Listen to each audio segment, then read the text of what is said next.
Hello, everybody. Welcome back to the NBA Front Office Show. We got plenty of news, plenty of drama to talk about around the NBA today. Once again, please make sure you do subscribe. We are on that push to 25,000 subscribers over on the YouTube channel. So hit that subscribe button, turn on notifications as well. And of course, give us that 5-star rating and review over on Apple Podcasts.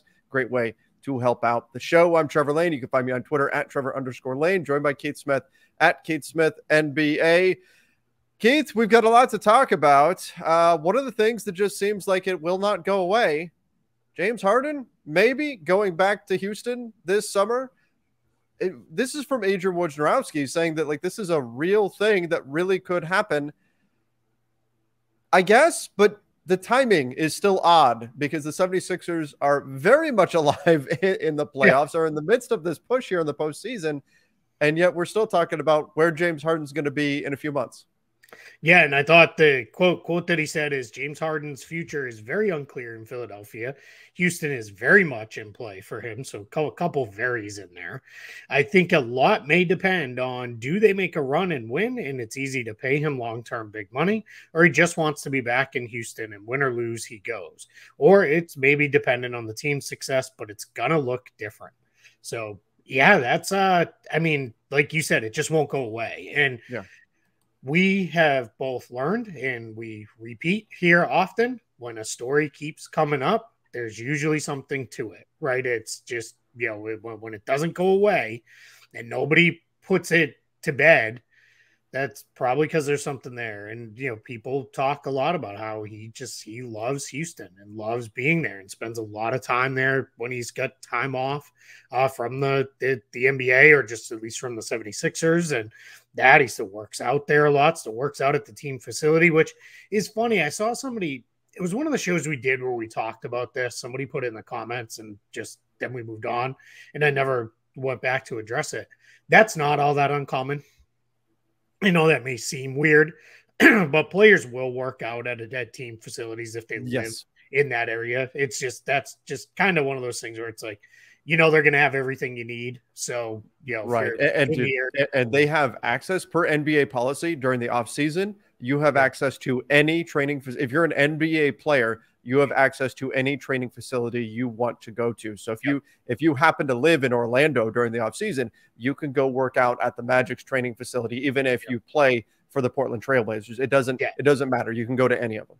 Exactly. And it's just, what they're trying to do is make sure, rather than the dude showing up at LA Fitness and, trying to get work in around a run or whatever that's going on there, it's just, hey, let's get these guys in NBA facilities where they've got everything they need. There's usually someone on hand if anything happens that can take care of them. So that's not, I know that gets talked about as part of this story quite a bit, and I just did it, but it's not a super uncommon thing. It's not like everybody does it, but it's not a crazy thing if he spends as much time in Houston as we are to believe. So, yeah, I mean, I just wrote about it for the Rockets offseason preview over on Spot Track. Check it out. Notice the shirt. Oh, I'm on the wrong side. I'm backwards. There we go. You check that out. I'm over there. But one of the things I wrote in there is it's really up to the Rockets to decide, do we want to go for James Harden and spend the bulk of our cap space on bringing him in, because it's probably a max deal that it's going to take? Or do we want to continue building around youth and all that? And that may get guided by what happens in the draft lottery. Are they getting Wembanyama? Are they getting Scoot Henderson? Do they drop back in the draft? Where is that going to go? So really interesting offseason to come. And I mean, absolute chaos. If he leaves Philadelphia for Houston, that throws kind of all sorts of stuff into the mix there with, what do the Sixers do? How do they react? What does Houston do then subsequently? So, if you're a fan of chaos, I think that's the one you're rooting for, right? Let's get that one moving. Yeah, it'll be interesting to see what happens this summer with it. I mean, it's certainly going to be a storyline to follow. But it's interesting to me that there was the bit in there where it kind of sounded like, if they win the championship, he probably stays, but then maybe not.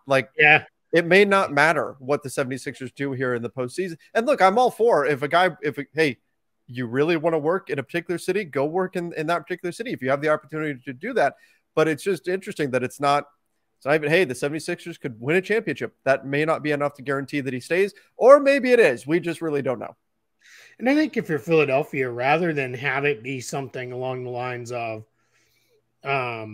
He resigns, and then a year in is like, hey, can you trade me to Houston? That's where I'd rather be. I'd rather just have that clarity right up front and have him go, and you can reset and rebuild your roster. My guess is they'd probably try to make it into some kind of sign and trade to send him there instead, so that they could, either whether it's in the form of a massive trade exception or in the form of, hey, we'll make this into a 3-team deal and we'll recoup some talent here, because as long as they have Joel Embiid, they're not going to turn into a rebuild in Philadelphia anytime soon. We know that. So, yeah, this is, I mean, it's April 20th as we record this. We're going to be, minimum 2 more months, probably 2.5 more months of this kind of discussion and what happens. And then, it'll only get louder if they fail to get through the second round of the playoffs or, any further than that. Yep. Yes, indeed. Yes, indeed. All right. The Wizards made a move. Tommy Sheppard out as general manager of the Wizards. Keith, you and I have both been critical of the Wizards for not really having a clear direction, kind of feeling like they're that proverbial treadmill team that's been stuck where they're not good enough to really make a run, not bad enough to get the high draft pick necessary to land another star via the draft. And so it kind of feels like they're stuck. And now there's questions certainly about Kristaps Porzingis, his new contract. Is that going to be a good deal? And then Bradley Beal's contract is maybe the bigger concern now. That is a massive, massive contract in addition to Bradley Beal's future. Does he want to stay in Washington long term? So what is this? Is this the Wizards starting to pick a direction, or what is happening here? Why move on from Tommy Sheppard now? And is this an indication, I suppose, of other moves coming this summer? Yeah, Washington has long felt to me like the franchise. They never want to go bottom out to really reset to then try and build up that way. So they're kind of constantly chasing. Used to be, right, we used to say you're chasing the 8 seed. Well, that's a little more complicated now because you've got the play-in tournament and all that.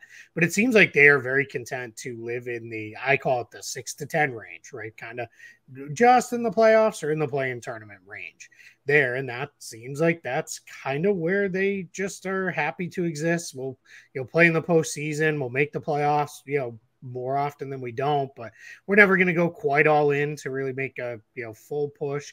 Their problem is it's not that they're not all in on paying players, because they've run up. They're never deep into the tax or anything, but they have run up some pretty big salaries. They very quickly handed Bradley Beal a full max deal. We'll get into that more in a minute here, but it is what happened with Tommy Sheppard is you fell short 4 out of 5 years that he was kind of in charge. It was really like 4 plus years.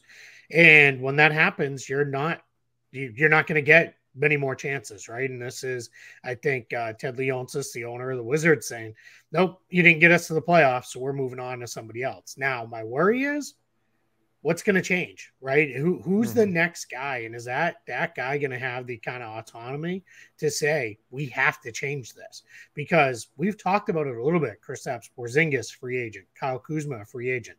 Yeah. You're already sitting on about $98 million or so in guaranteed salary for next season, almost half of which is Bradley Beal. But if you re-sign Porzingis and Kuzma, they're going to get minimum $50 million, combined. The two of them, probably more than that, probably in the end, it'll end up closer to 60 in reality. You're going to be pushing the luxury tax, because then you got to sign your draft. You got to maybe re-sign another guy or two, fill out your roster, however you do it. You're going to be pushing the tax, and you can't. That's just not where you can go. But I don't know what direction they're going to go. That's not that, just given their history. So a lot of that will depend on who the new, sheriff in town is that's running things, and can he convince them to say, hey, the best thing is to actually do X, Y, and Z, and then maybe they can do it differently. But if not, let's see. I'm really not sure. Yeah, I mean, last we heard at the end, I'm looking here at the end of March, it was that the Wizards and Porzingis were in serious talks for a contract extension. Yep. And that was it. Yep. Usually you hear that, and then you hear like a day later, okay, it's done. Yep. Does this change? I mean, I have to imagine, right? If somebody else is now calling the shots, and I wonder if now Kristaps Porzingis becomes more attainable on the free agent market, or if this is still, hey, Kristaps, we're still going to take care of you. We're just changing the person at the helm here. But we'll see how that goes, because in my mind, I was thinking, okay, that was done. Looking back now, they never did announce anything official, just that it was in serious talks and it never crossed the finish line. I wonder if that thinking has now changed. I wonder if that was a, hey, here's what we want to do for Porzingis. And Leonsis was like, I don't know that you're going to be the guy making the other decisions. So I'm not going to let you make this one either. Because remember, we are still, until further notice on any phasing in early on any of this new CBA stuff, extensions are still, all the current extension rules exist. And in Porzingis's case, to sign an extension, he would have to decline, or he doesn't have to decline. He either has to pick up or decline his player option for next season because he has to make a decision on that. And normally what you would see is he would decline it, then sign the extension. But in order to do that under the current CBA, the one we're in right now today, that first year salary can't be less than the extension amount. So he's 36 million and change. He'd be at 36 million and change for first year salary. Then you can either descend it, decline it by 8% per year, or you can go up or flat or however you want to do it from there. But that's where that is. And I wonder if that was hey, we're looking at let's just ballpark it 150 million-ish extension for Porzingis. And I wonder if Leonsis was like, and he might have gone direct to Porzingis' guys and said, hey, we're probably still going to get there, but it's going to be under somebody else because the guy who's running things right now won't still be there. Yeah. Well, certainly a domino to keep an eye on here. Two more things with this, if we can, before we move on from this topic. So because I'm nothing but a shameless self-promoter, right again, check out Spot Track. That's where I'm over there with the Wizards preview. Just went up today, so it's up there with that. And then the other thing is the Bradley Beal factor is huge here because let's just take a moment to remind everybody. Not only is he owed $208 million for the next 4 seasons, so that takes this year out of the mix.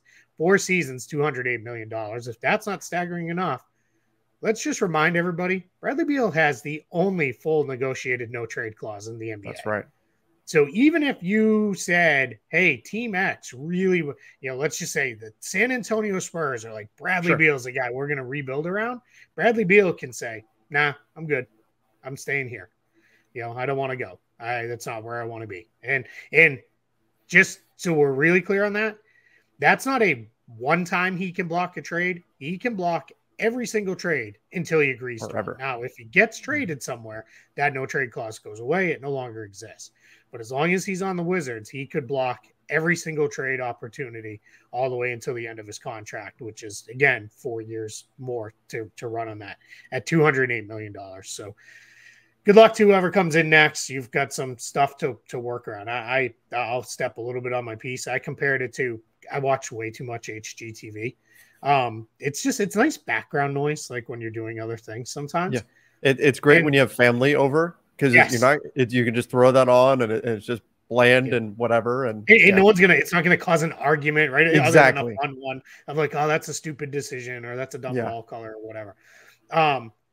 Well, it's like the Wizards are kind of like buying the worst house on the block and being like, all right, we're going to knock this wall out and make it an open concept. And then all of a sudden you find out that wall is load bearing and it can't go anywhere. Like that's kind of where you're starting here is it's like, all right, we're going to tear it all the way down. We're going to rebuild. We're going to open this whole thing up, except for Bradley Beal can block everything all the way through until you find a way to work around it. I was mindlessly doing chores yesterday and this thought popped into my, how when you're kind of on autopilot, you're taking out the trash, you're doing all that kind of stuff. And I was thinking about basketball. And this thought popped into my head, and I wanted to remind myself to ask you, and what you just said reminded me. If you could become the GM of any team that's not your team, so not the Celtics, okay, and I would go same for me. I can become the GM of any team, not the Lakers. What team would you pick to become GM of right now? Yeah, it's interesting. Part of me wants to say Oklahoma City or Orlando. That was my first thought too, was OKC. It's definitely not the Wizards. It's definitely not the Wizards. It's not the Wizards. Yeah, that's for sure. I mean, now, in fairness, there's only 30 of these jobs. So, take Ted Leonsis. If you're not keeping the best kept secret of front office show and you're out there watching and listening, you look me up. My email's in my bio on Twitter. And, I'm very happy to come, as is Trevor. We'll be happy to come, find a way to work around Bradley Beal's no trade clause. It's funny though, because so that's where I instantly go, right? Like Oklahoma City, Orlando, good young nucleus, a lot of flexibility. They've got their draft pick situation pretty well established moving forward. Sustainability. Good. But then you look at it and it's like, man, but how do you pick, against like one of the better big markets? Because it's like they're gonna have the money, they're gonna spend like right. Like I know this is like blasphemy to you if you said this, but like why wouldn't I want to be the GM of the Clippers, where it's like, all right, even if you make a mistake, Sure. we'll just spend our way out of it, right? We'll figure it out. We'll go get it done, and we'll reset or something like that. So it's a fun question because it's one where it feels like the easy answer, and then you think about it a little bit more. It's like, it's probably not as easy an answer as what I thought. Well, and I think too, like, where are you going to have the longest leash? Yeah. Like so that if let's say you made a mistake in year one or whatever, are you getting a year two or not? In some organizations, the answer is no, because they're, oh my God, we have to win right now. And if that doesn't happen, then we need to completely clear the decks and all this. So that's the other thing that you look at too, is how long are you going to be in the job? But it's interesting to think about what team has the best, what is the best, if every job suddenly became open, what would be the best landing spot for whoever the top GM is out there? It's very funny as I play. Well, when I used to have time to play video games, and it was usually sports video games, if I was playing Madden or MLB The Show, I didn't play a lot of 2K because the roster stuff super frustrates me, and I hate when the computer makes ignorant trades. I can see that happen. So, yeah, it just makes me so mad. So, in Madden or MLB The Show, I never like start a franchise with like the Patriots at the height of their dynasty, or like, the Yankees or the Dodgers. It's always like, let me pick the bottom team and like try to build them up through that. So, which kind of reminds me, man, I miss playing video games sometimes. I just don't have the time anymore. I know. We saw the Mario movie, and my daughter was asking about video games a little bit and stuff like that. And I was trying to explain, and I'm like, but honestly, I don't even know what the best console is out there anymore or any of that. Her age, I think it's the Switch. Is it the Switch? Yeah, I think so. Belle and I like plowed through during the pandemic when we were all just home all the time. We plowed through the Lego games. Oh yeah, like the Lego Harry Potter and the Lego Marvel games, and those are a lot of fun. Like those are really, really fun to play. And like she was still very, that was 3 years ago now, so she was 10, and it was very like pick up and play. And then there was stuff where I'm like, I don't know how we're gonna beat this, and she'd be like, it's like this, and like she'd do it, and then I'd feel like old, and I'd be like, okay, cool. That's where I'm washed. I'm done. I'm like, go play your Lego games. Well, speaking of old, let's talk a little bit about Dillon Brooks. So, Dillon Brooks had some comments on LeBron. The Grizzlies came roaring back against my Lakers last night. Had a feeling that may happen. The Lakers were as much as you say, can't play down, have to show up, match the energy, all that. And as much as you repeat it over and over and over, it just seems to never fail that you just tend to have one of those no-show performances when you look across the way and you don't see the other team star out there. Afterwards, Dillon Brooks had some comments on LeBron. And essentially said, look at me. But this is what he said. Dillon Brooks said, I don't care. He's old. You know what I mean? I was waiting for that. I was expecting him to do that game 4, game 5. He's talking about, trash talking and all that. He wanted to say something when I got my 4th foul. He should have been saying it that earlier on, but I poke bears. I don't respect no one until they come and give me 40. That's Dillon Brooks on LeBron James saying he pokes bears. I've got some thoughts on that, a couple of things, but I'm curious from your outside perspective, Dillon Brooks saying this stuff about LeBron now after the game, your thoughts.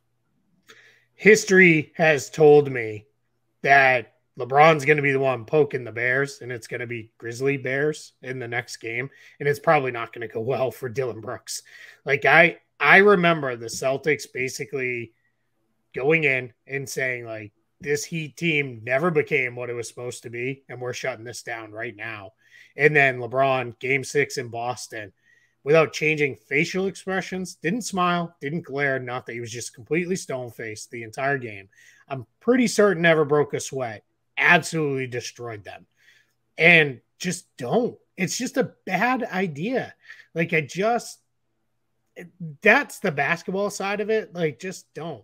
And I get trash talk and all that other stuff, but like the whole, like, don't, like, he's old. Yeah, no kidding. Right. Shocker. Right. Yeah. We all know he's old, but you know what? He's still good. He's still really, really good. And it's just, I don't know. History tells me this is not going to go any way that Dillon Brooks, and we might have Dillon Brooks after it'll be game 3 saying, well, I guess I respect him now because he dropped 40 on me. Like, that's maybe the way this goes. Well, there's a couple of things here. So when I look at these comments, for one, and editor extraordinaire Daniel Starkand for LakersNation.com threw this out, said, well, he's trying to bait LeBron into taking a lot of shots that he shouldn't. I don't think LeBron's going to fall for any of that. I don't think LeBron particularly cares what Dillon Brooks thinks about him or whether or not he has to prove himself to Dillon Brooks. Look, like the Marvel movie, Captain Marvel, right? Which a lot of people didn't like. I thought it was just fine. Actually, it's not near the bottom of my list or anything, but a lot of people don't like it, but whatever. The end of that movie, she's all powered up and everything. And Jude Law's character is saying, power down and prove to me that you could beat me hand to hand and all that. And then she just blasts him into oblivion. And she's like, I don't have to prove anything to you. That's LeBron, right? Like, he doesn't have to prove anything to the Dillon Brookses of the world. On top of that, when I look at this comment, I think it's an interesting comment about a guy dropping 40, needed to drop 40 on Dillon Brooks.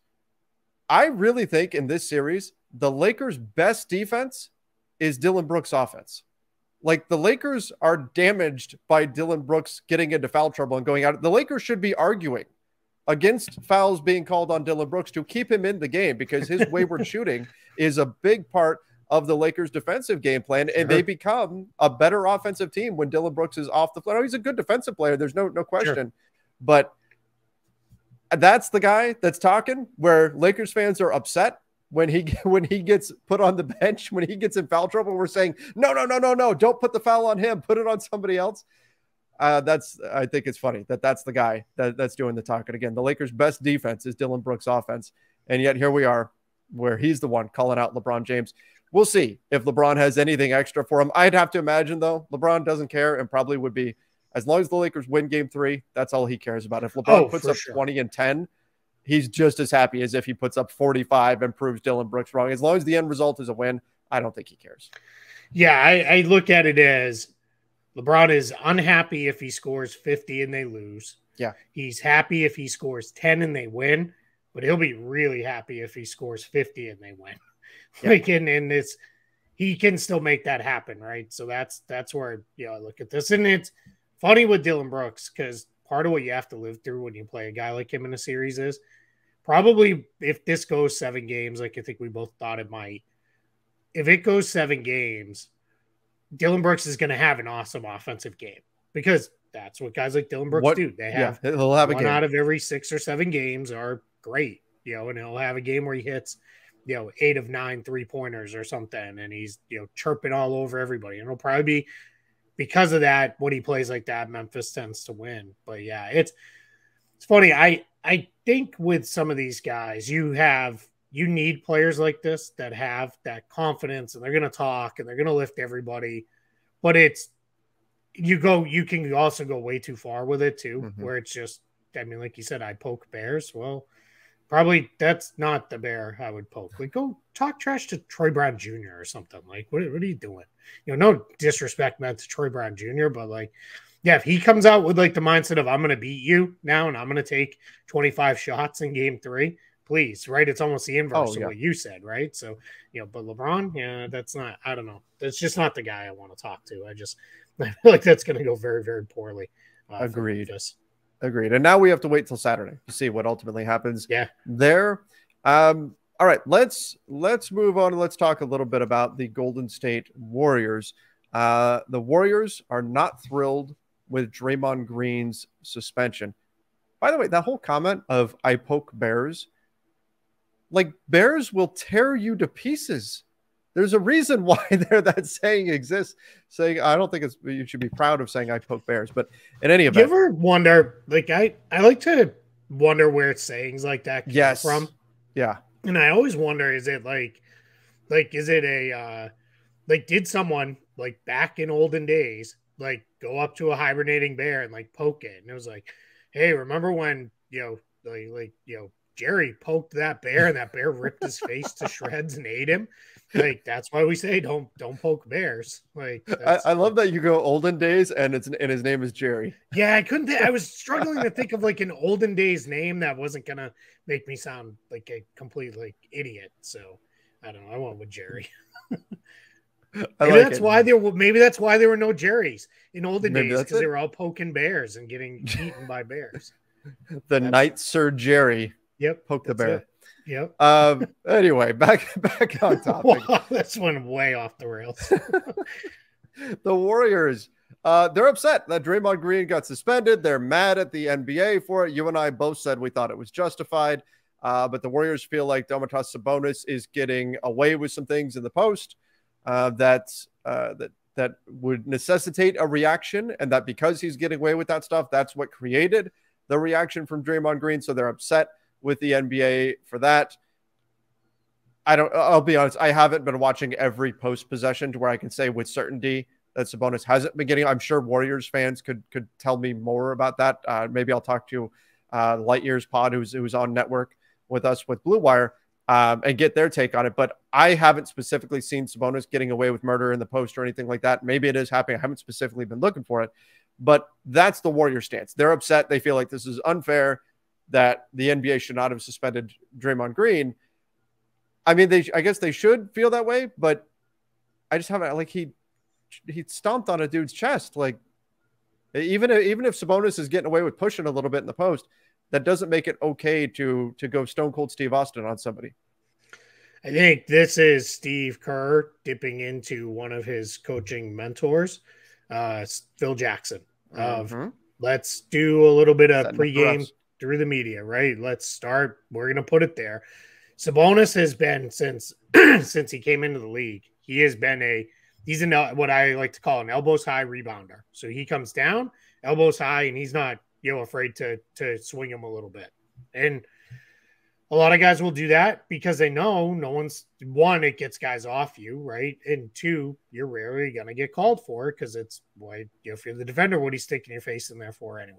So my guess is they probably are legitimately upset about Green getting suspended, and they probably think Sabonis deserved more than what he got. But my guess is, hey, we're not changing any of those things, but now we're going to put it in the referees' minds of, hey, just be on the lookout. He's doing a lot of push and grab and throwing elbows and doing stuff. I bet you tonight, as long as they go at him, Sabonis is in foul trouble in the first quarter tonight. Yeah, that wouldn't surprise me. That wouldn't surprise me at all, especially at home. They've got the home court. By the way, Keith, we need to mention this too. NBA, what are you doing to us? Yeah.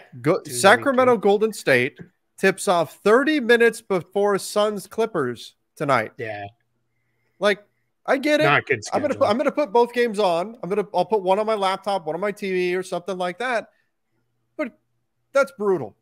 That's brutal to put to have those games overlap like that. Both of those games could be, I would assume, big draws for the NBA. If anything, those are two games that you would want to space out so that you can maximize the eyeballs on each one of them. And unfortunately, they're going to cannibalize each other to some degree.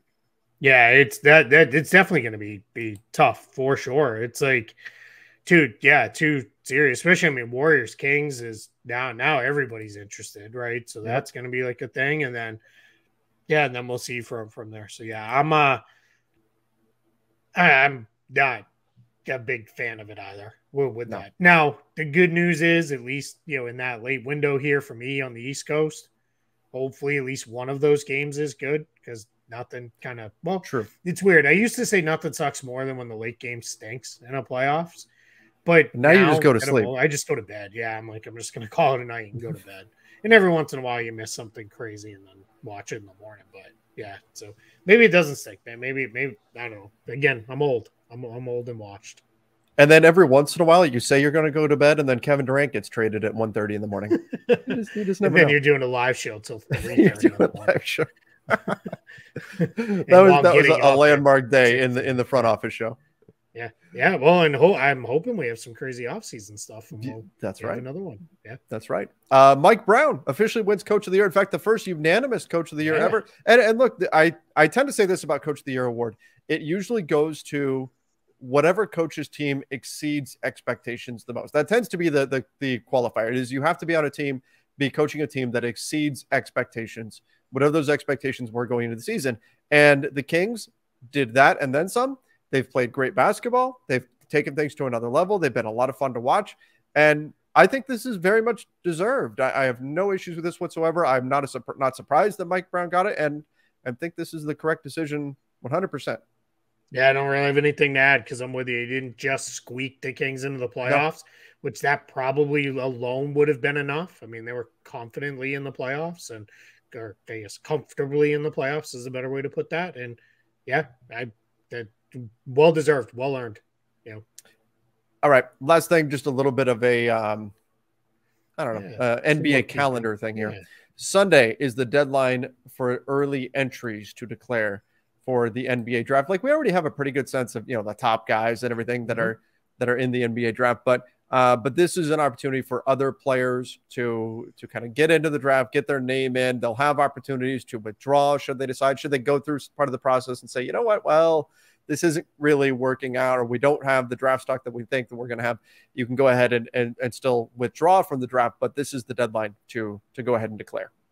Yeah, and we will probably land somewhere in the range of, let's just call it, 200-ish players probably.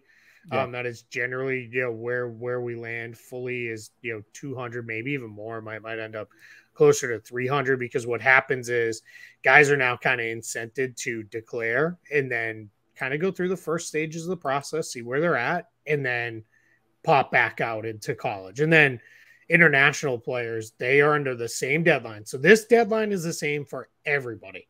Sunday, 11:59 p.m. Eastern is the last date they can declare for early entry into the NBA draft. Then it diverges from there. So then after that on May, and I looked this up and should have wrote it down, Trevor, and I did not. What did I tell you? Do you remember? It was May something.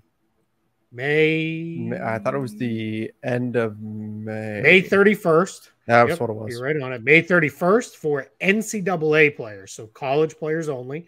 That is their deadline to withdraw from the draft. So that's about roughly roughly 3 weeks ahead of the NBA draft. And then 10 days ahead on June 12th at 5 p.m. Eastern is the final withdrawal date for everybody.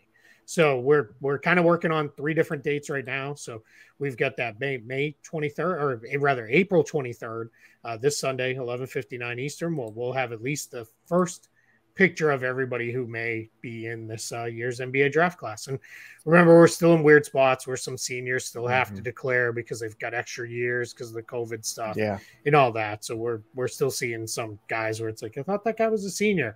He is, but he probably still has extra eligibility, and that's why he's declaring. But yeah, the draft is starting to come a little bit more into focus here, and obviously that'll continue over the next 2 months ahead of the draft.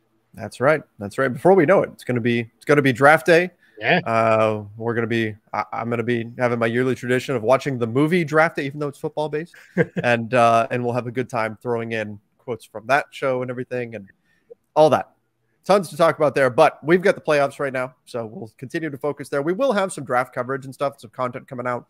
Sean Davis will be doing some stuff for us, but again, all the more reason to subscribe to the NBA Front Office YouTube channel. Again, making that push for 25,000 subscribers. Don't forget to turn on notifications as well. Why do you need to turn on notifications? What's tomorrow, baby? Tomorrow? It's Front Office Friday. That's right. Get notified when we go live for Front Office Friday. Going to be a lot of fun. Hopefully you can join us and we'll talk some hoops live with you. Till then, everybody, see ya and stay safe.